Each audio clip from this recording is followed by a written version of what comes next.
What is going on, ladies and gentlemen? Welcome back to another episode of Why You Should Love with me, the Lonesome Ravidor. Now today, I'm telling you why you should love. I know it's going to be painful for you guys to hear this due to the fact that it's probably one of the most hated Resident Evils out of one of my favourite series ever. But today, we're reviewing Resident Evil 5.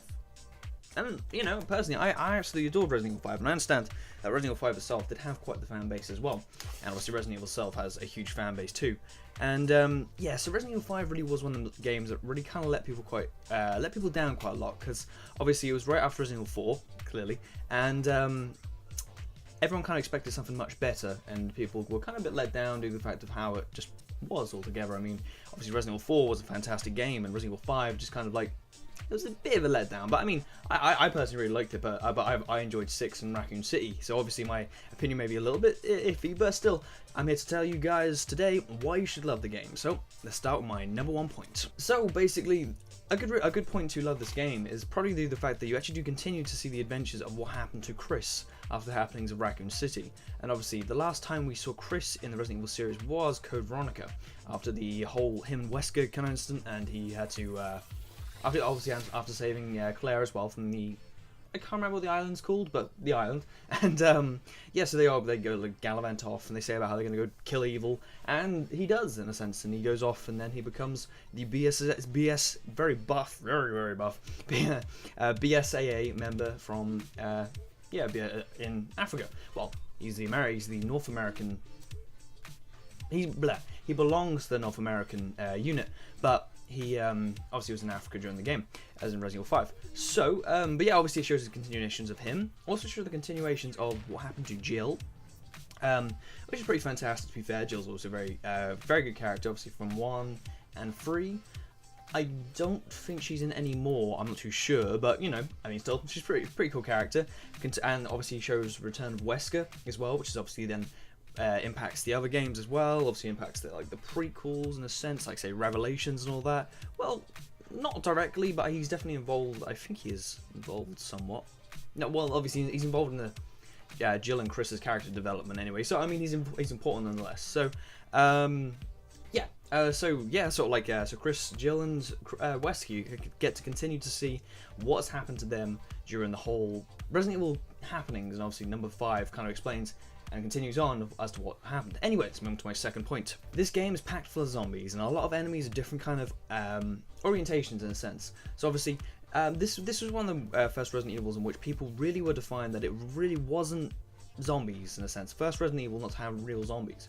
Obviously, Resident Evil 4, that's kind of tedious. I mean, the villages were a lot more zombified than Resident Evil 5's villages, but they were still a bit too normal, I guess, in a sense, like normal people. Like, they walked and used weapons and stuff like that, a lot like normal people.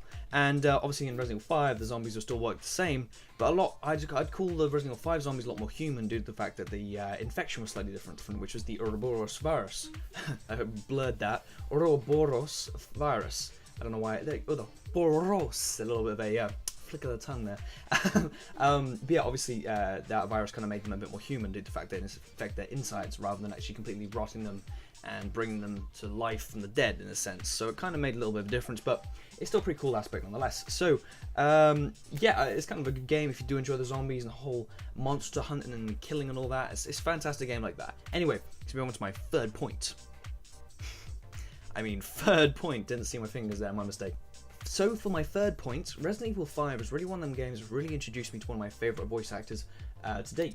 Obviously, comparing him to my personal favourite voice actors, I have probably about 5, but I mean the 3, which like the main ones I guess, would be Nolan North, Troy Baker, and Roger Craig Smith. And Roger Craig Smith actually does the voice of Chris Redfield in this game.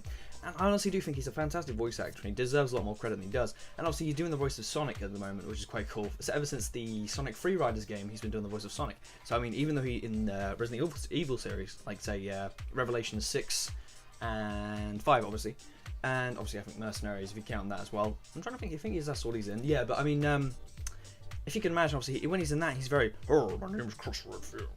I can't do an impression very well. I mean, he's like, oh, no, chill. Actually, wasn't too bad. Sure, go, come on, go. But yeah, so obviously from that he goes from go to "Hi guys, my name's Sonic," and he actually did I do believe he did the voice in Wreck-It Ralph as well, which is quite cool to be fair, and you know, a nice little nifty thing which they did. And yeah, so that's sort of about it for that part. It's a good thing to like, and the game is a good thing to love if you enjoy Roger Craig Smith's work. So you know. Anyway, let's move on to my 4th point. So as Resident Evil games go, back in the day, well, from 1 through to 4, we're always very used to being gloomy, dark locations. I mean, ignoring kind of maybe the likes of the Resident Code Veronica series and the Resident Evil Outbreak series. Outbreak bringing on the zoo kind of outlandish with the big elephant guy, which was kind of a bit unusual, and the location was a bit different. And Resident Evil Code Veronica being a bit more different with the grasslands. Well, not grasslands, but a lot more stuff there. I don't know why, but I view Code Veronica as probably one of the more brighter of the Resident Evil games.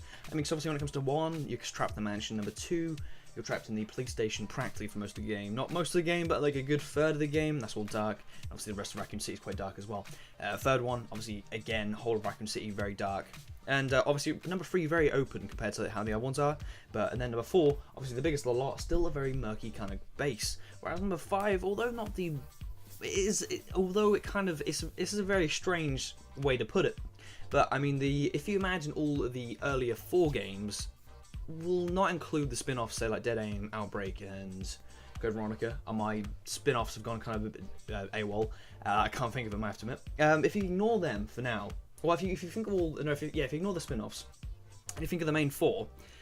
They're all kind of very grey, if you go. I mean, if there's a colour which you saw the most, I'd say grey. I may be wrong. You guys might not agree with me, but I mean, that's how I view it in a sense. And yeah, so obviously they're all kind of greyish. So obviously, if you look at Resident Evil 5, it's a lot more sunny, and obviously it's set in Africa, a lot more hot of a location rather than Raccoon City, which is an average kind of town. So obviously, it's quite a new location. It's quite an unusual place to be for a Resident Evil game altogether. So it's quite a cool little locale, I guess, you know. I mean, it's a nice little change. I mean, if you're a fan of Resident Evil series and you've never played 5, if you haven't played 5 by now and you're a fan of Resident Evil series, I don't know what's going on. I guess I won't blame you, because it might ruin it for you, but I mean, nonetheless, I mean, you still want to play it, because it's a Resident Evil game. I mean, I played all of them. I mean, ignoring some, I haven't played Gaiden. Gaiden's one I really want to play. Going off subject. So if you honestly enjoy all the Resident Evil kind of series like that, and you haven't played number 5 yet, I don't really blame you. Might spoil it for you and all that, but I mean, it's still a good game nonetheless. And obviously, the new location does make it a bit unusual and kind of a new thing to get used to, but it still makes the game a good Resident Evil game altogether. And yeah, it's an interesting game. I mean, especially for like a Resident Evil series, it's good for them to take a different turn. Obviously, I think the later series, they kind of ruined it a little bit by taking too many different turns. I mean, there's only so many turns you can make before you just completely go off the wrong way. And obviously, you can make the odd occasional bend and go different directions slightly, as long as you head to the same location in the end. It's fine, but I mean, you know what I mean. I'm just saying, ignoring the later games. I mean, I love 6, I love Raccoon City, I love Revelations, I love 5, I love all of them. But they have their downsides, and obviously that has some of the downsides. Anyway, coming off subject, I'm going a bit crazy today, guys. Yeah, so basically, Africa is quite a cool location for the Resident Evil game to be set, as it's nice and unusual. Anyway, let's move on to my 5th and final point. So basically, for my final point, I really want to point out a couple of new things they kind of brought into Resident Evil 4 number 5. I mean, 5 obviously introduced the brand new co-op mode, which was pretty badass, I have to admit. And obviously it's quite cool, because I mean, I often had a GameCube when I was younger. And I always felt bad, because I always loved playing my Resident Evil games, but I always wanted my friends to play as well. And obviously, back when you played number 1 or 2, or I haven't got 2 actually. Well, I'll say 1 and 0, because the 2 I definitely have on GameCube. I've forgotten them, they're all in the cupboard. But yeah, I actually don't know.